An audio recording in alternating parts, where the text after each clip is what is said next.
Mayın 14'ü Bakıda və Abşeron yarımadasında havanın dəyişkən buludlu olacağı, tutulacağı, gün ərzində əsasən yağmursuz keçəcəyi, lakin səhər bəzi yerlərdə az yağış yağacağı, şimşək çaxacağı ehtimalı var. Şimal-qərb küləyi arabir güclənəcək. Temperatur gecə 14-18, gündüz 18-20 dərəcə isti, atmosfer təzyiqi isə 760 mm civə sütun olacaq.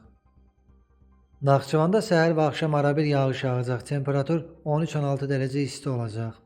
Azərbaycanın bəzi rayonlarında da şimşək çaxacağı, yağış yağacağı, ayrı-ayrı yerlərdə leysan xarakterli intensiv olacağı, dolu düşəcəyi, yüksək dağlıq ərazilərdə sulu qara keçəcəyi ehtimalı var. Duman olacaq, qərb küləyi bəzi yerlərdə güclənəcək. Temperatur gecə 12-17, gündüz 20-25, dağlarda gecə 3-7, gündüz 10-15 dərəcə isti olacaq. İstənilən hava şəraitində hər birinizə xoş əhval-ruhiyyə arzu edirik.